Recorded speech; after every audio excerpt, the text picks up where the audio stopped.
E aí, turma, tudo bem com vocês? Aqui é o professor Rafael Alves para orientar vocês em relação ao Plano de Estudo Tutorado, volume 3, do primeiro ano do ensino médio. Semana 2, unidade temática Violência, Criminalidade e Políticas Públicas na área de segurança. Trabalhamos nessa semana a diferença entre os termos violência e criminalidade. Para discutirmos aqui então sobre violência e criminalidade, trazemos aqui a partir da página 136 um texto do professor de Sociologia Marcos Antônio Silva, que vinha apresentando as teleaulas na Rede Minas. Dentro da provocativa aqui então, trazemos uma compreensão do significado dos termos criminalidade e do termo violência, que já tínhamos abordado anteriormente. Quando compreendemos então o que de fato significa o termo criminalidade, a forma como opera o sistema de justiça e como ela busca combater as diversas formas de violência que foram naturalizadas ao longo da história, é um importante passo para entender esse fenômeno e pode indicar caminhos que nos levem à superação do quadro epidêmico de violência vivenciada hoje no Brasil. Quando observamos aqui então esses dados da violência no Brasil, como temos aí na página 136, o Atlas da Violência de 2019, trazendo aí números para retratar a violência no país, observamos aí o quanto a violência no Brasil é algo preocupante. Diante dos dados observados, a gente vê como a violência, e que leva à questão de morte no Brasil, é algo tão preocupante como o caso do Covid-19. É um número muito proporcional dentro da nossa realidade, com o número de vítimas, inclusive, do Covid recente. São situações para observar e analisar a nossa sociedade brasileira. Mas aqui para a nossa discussão, vamos também refletir essa questão de diferenciar a violência e a criminalidade. Quando a gente fala, então, da violência, é definida como constrangimento físico e moral. Já a criminalidade é a expressão dada pelo conjunto de infrações de leis que são produzidas em um tempo ou lugar determinado. A criminalidade ainda pode ser definida como ato de cometer crimes, seja de natureza violenta ou não. Portanto, violência e criminalidade, como às vezes nos faz parecer, não são sinônimos. Entender a criminalidade é entender um fenômeno relacionado à classificação de determinadas condutas como crime e à criação de lei por parte do Estado, governo, com medida de repressão a comportamentos tidos como nocivos aos membros da sociedade, tendo como objetivo impedir condutas não desejadas dos indivíduos, sob ameaça de restrição de liberdade, entre outras penalidades. Observando então os estudos sociológicos sobre violência e criminalidade, nos faz perceber que a definição de crime pode modificar ao longo do tempo e espaço, reproduzindo valores culturais, costumes e até mesmo preconceitos sociais. Segundo o sociólogo estadunidense Howard Becker, ele analisa como a criminalidade nem sempre está associada à violência física, mas nem por isso deixa de ter sérias consequências para a sociedade. Nessa questão aqui, a gente vai observar também como a criminalidade costuma ser tolerada pela sociedade e suas penas são menores muitas vezes. Inclusive as pessoas envolvidas têm situações de nem estar sendo considerada aquela ação delas como crime e muitas vezes ali ele consegue se livrar de uma pena diante ali uma questão simples de pagar uma fiança, que às vezes até é utilizado o próprio dinheiro ali de um roubo. Aqui no Brasil, por exemplo, nós temos aí uma leitura muito crítica hoje da sociedade, mas também uma leitura bastante crítica da nossa história no modo geral, que é a questão das corrupções, envolvendo principalmente o cenário político e econômico. Nesse contexto aqui, a gente considera aí esses crimes, chamados popularmente de crimes do colarinho branco, referente inclusive à roupa de pessoas que têm essas condições maiores da sociedade, como políticos, cargos elevados de governo ou executivos de empresas em questão. São associados a essas vestes mais sofisticadas e aí tem uma leitura da mente como essas pessoas têm punições mais leves muitas vezes na sociedade, diferente de outros tipos de criminalidades ou atos de violência em questão. Nesse processo aqui, a gente vai observar uma referência diante os preconceitos também presentes na sociedade. A punição para determinados grupos e determinados grupos terem uma situação de ser impunes, né, diante do crime cometido. Se a gente faz uma leitura aí de contexto geral, não só da sociedade brasileira, a gente vai perceber aí vários contextos também de mudança observado aqui já em questão.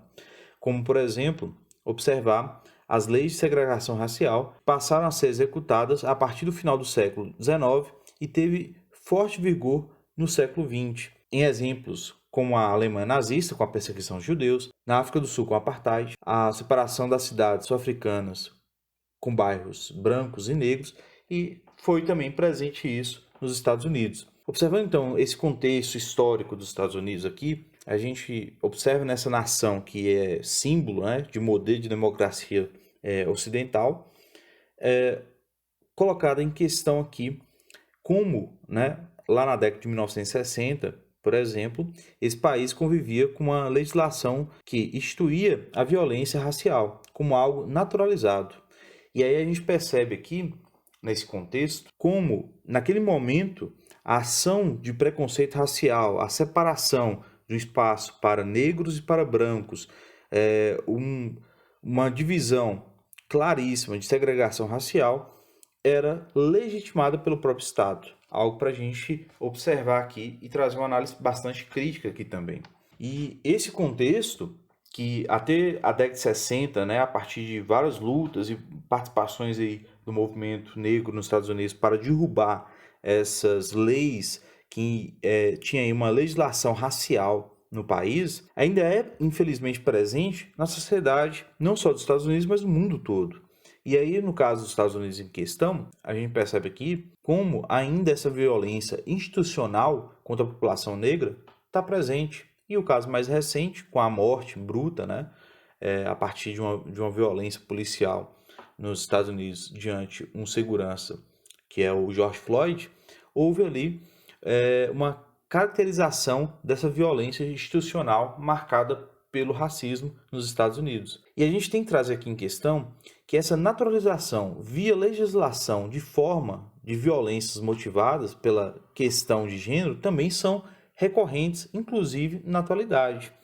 São características que trazem do passado e o momento atual. Aqui no Brasil, por exemplo, era algo, né, de estímulo garantido, inclusive pela legislação, a questão de legítima defesa da honra pela parte dos homens quando colocado ali numa situação onde sua esposa ou namorada em questão, por exemplo, era considerada ali que houve um ato de traição por parte dela e ele poderia agir de forma violenta até inclusive assassiná-la. Isso aí é para observar que são leis que estão presentes no século XX, é uma lei que está presente no Brasil no Código Penal de 1940 e que tem características culturais até hoje. Nós somos um dos países com maior índice de violência contra a mulher no mundo. E aí é algo para a gente trazer uma leitura crítica que essa violência ela foi legitimada até pouco tempo atrás, porque nós estamos falando aí de um período de pouco mais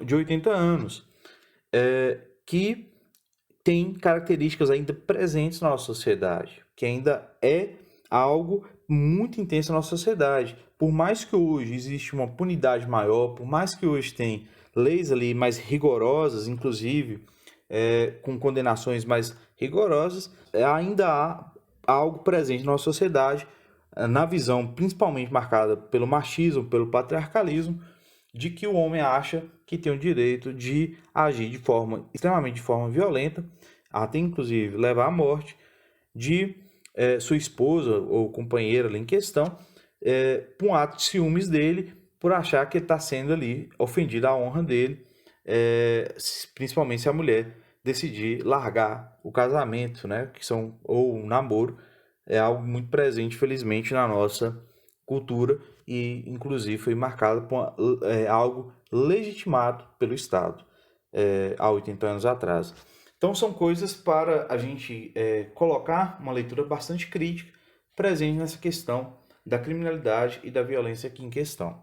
E aqui a gente observa que mesmo com os avanços na formulação de leis que tenham como propósito garantir direitos básicos a todos e comprometidas com o fim de privilégios e que criminaliza qualquer forma de preconceito, verificamos que as instituições brasileiras, escola, polícia, hospital, governo, entre outras, trazem ainda muito de nosso passado que remonta tempos coloniais, patriarcais e escravistas, onde, assim como nos Estados Unidos, antes da luta dos direitos civis, temos um quadro de subcidadania, com pessoas sendo privadas de seus direitos básicos garantidos por lei, como a população das periferias, vilas e favelas, camponesas, os negros e indígenas, a população LGBT+, entre outros grupos que configuram os mais vulneráveis e vítimas preferenciais da violência em nossa sociedade. Nessa leitura aqui, inclusive, trazemos aqui uma charge de Miguel Paiva,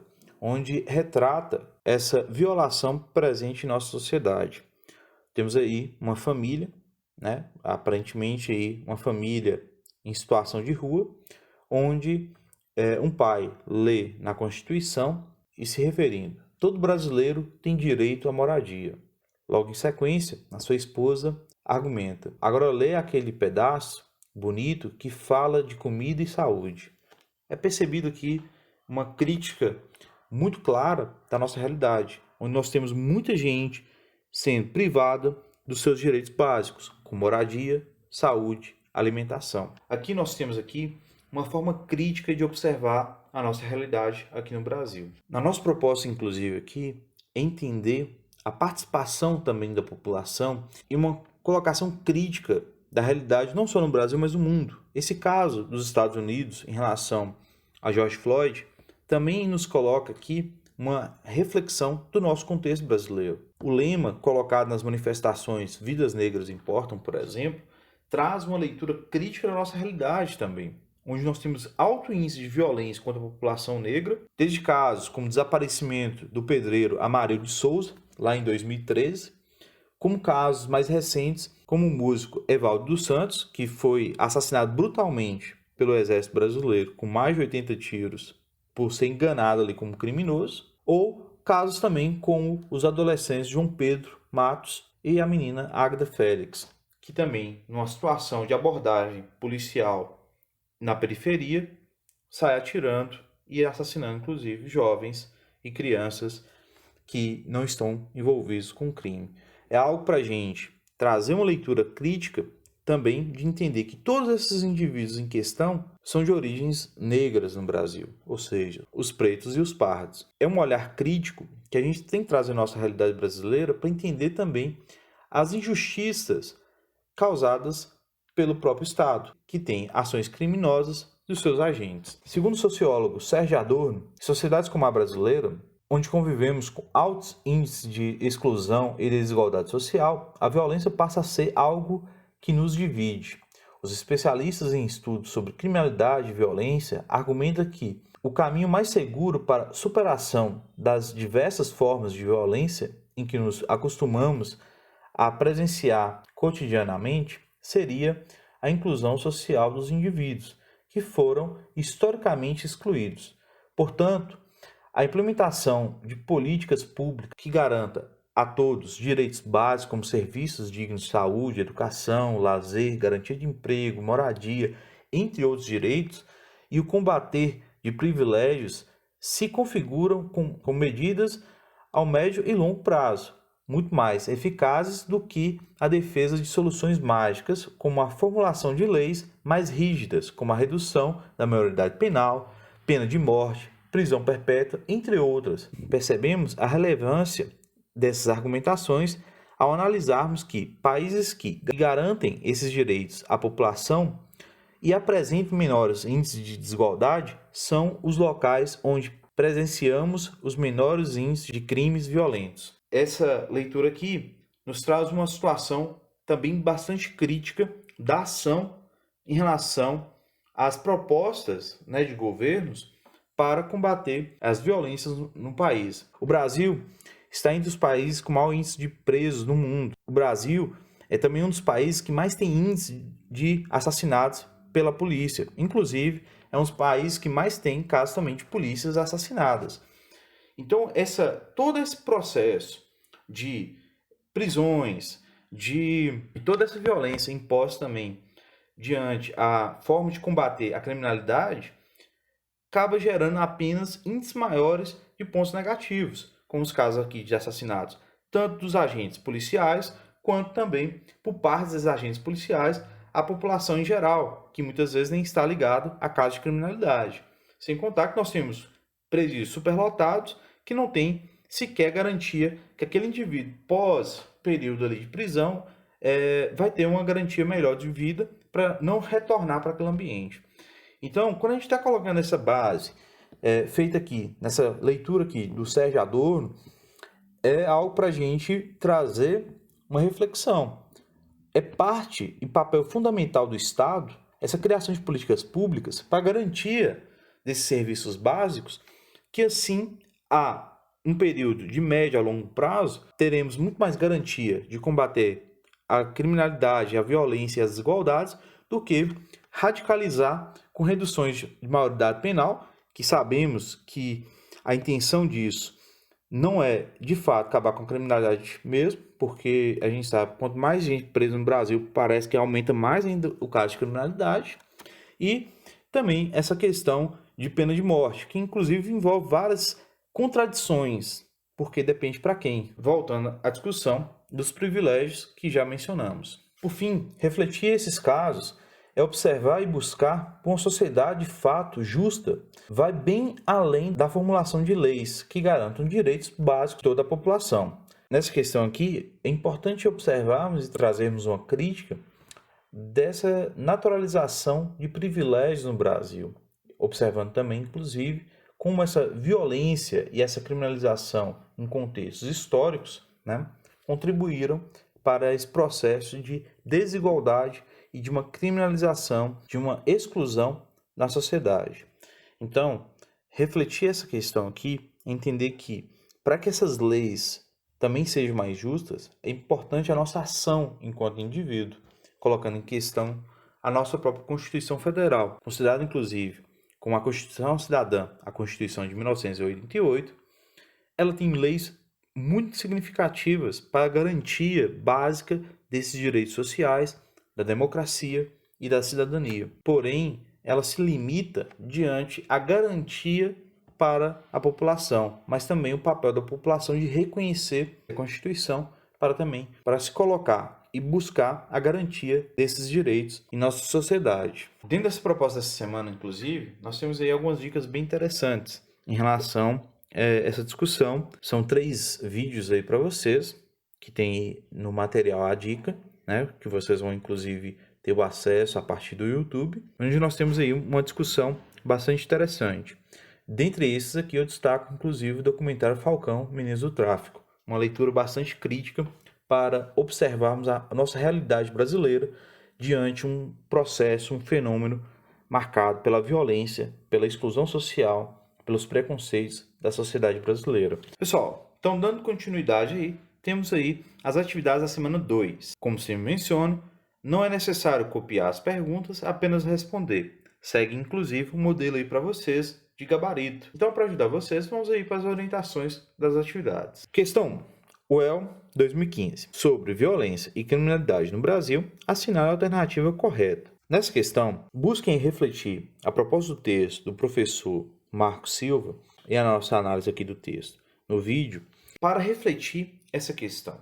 É uma questão básica e simples. Vocês vão analisar com cuidado as alternativas e vão observar fatores que vão caracterizar a violência no Brasil. Fatores que têm pesos históricos, desde a questão do racismo estrutural, desde a questão do machismo, do patriarcalismo, a criação da desigualdade de gênero, desde fatores que contribuíram e fortaleceram o preconceito de classe e essa descriminalização também que contribuiu para um acesso restrito às classes sociais, para observar como a violência no Brasil ela se estabeleceu. Então, falar de violência e criminalidade no Brasil e entender esses contextos básicos, como o racismo, por exemplo, as discriminações, as desigualdades, que envolve questões de classe, que envolve questões étnico-raciais, que envolve questões de gênero. Questão 2. Nessa questão aqui, leia atentamente o anunciado da questão e observa principalmente esse trecho que traz aí da Declaração Universal dos Direitos Humanos, aprovado pela ONU em 1948. É importante aqui também, nessa questão, analisar e aprofundar um pouco sobre os direitos humanos, inclusive desconstruir preconceitos diante dos direitos humanos e a distorção do real motivo e importância da Declaração Universal dos Direitos Humanos. Refletir esse artigo 1 é entender basicamente da garantia de direitos, independente de quem seja. Entender que a proposta da Declaração dos Direitos Humanos é uma garantia para todos, indeterminado a sua origem, indeterminado a sua crença, indeterminado quem seja você. Principalmente a garantia da liberdade, a garantia da dignidade. Então, busquem refletir essa alternativa aí, busquem analisar essas alternativas com esse grande cuidado de observar os direitos humanos e a sua essência, que envolve qualquer indivíduo, que envolve qualquer ser humano. Questão 3, FUMARC 2014. De acordo com os estudiosos da temática de direitos humanos, o problema da criminalidade praticada por adolescentes e que impacta a segurança pública da sociedade brasileira pode ser solucionada com a adoção nas seguintes medidas. Essa questão aqui ela é bastante interessante porque ela provoca aqui alternativas de um combate a uma violência que gera outras violências. Quando a gente está falando aqui principalmente de grupos de crianças, adolescentes envolvidos na criminalidade, a gente também está falando de um sujeito, de um indivíduo, que ele sofre muitas vezes o impacto da violência sobre ele que leva ele àquela criminalidade. Por isso que a dica do documentário Falcão, Meninas do Tráfico é uma ótima obra para a gente analisar essa situação no nosso contexto brasileiro. Então aqui nessa provocativa, lembrem, do texto do professor Marcos para refletir também essa proposta e entender que uma das grandes estratégias, não só diante essa criminalidade por parte de adolescentes, mas a criminalidade de modo geral, uma forma de reduzir ela envolve principalmente as políticas públicas, de forma efetiva, de forma que garanta para esse jovem, para esse adolescente, essa criança em questão, melhores oportunidades de vida, melhores perspectivas de vida. Quarta e última questão, Enem 2012. Peço a vocês que leiam os dois textos em questão para conseguirmos aí refletir a nossa questão e chegarmos a uma alternativa. Dentro da proposta aí pede para vocês, considerando-se a dinâmica do processo civilizador, tal como descrito no texto 2, o argumento do texto 1 acerca da violência e agressividade na sociedade brasileira expressa a... Uma dica que eu dou aqui para vocês é: leia com atenção, interprete com atenção os dois textos e foca na pergunta. O texto 2 ele tem um papel importante na alternativa, mas a provocativa parte para o texto 1. E nessa reflexão, é importante aqui trazer essa característica histórica da nossa sociedade brasileira, de como a gente tem uma fragilização diante a democracia, que a gente tem uma fragilização de forma a combater fatores que não garantam esses valores básicos à democracia. Então, nesse contexto aqui, nessa leitura crítica, busquem observar o nosso contexto social e uma grande fragilidade de garantia dos direitos básicos também do indivíduo, para refletir essa questão e chegarmos aí na alternativa correta. Pessoal, é isso em relação às atividades da semana 2. Peço a vocês que montem aí no caderno de vocês os gabaritos para responder. Peço a vocês que enviem as 4 atividades no final, pelo link que está disponível neste material em PDF, que está disponível para vocês pelas salas virtuais no WhatsApp, no Classroom. E se qualquer dúvida tiver também, vai ter o vídeo de orientação aí na tela de vocês, como enviar as atividades, e vai aparecer aí também para vocês uma playlist de outros vídeos PET Sociologia para vocês. Obrigado e até a próxima.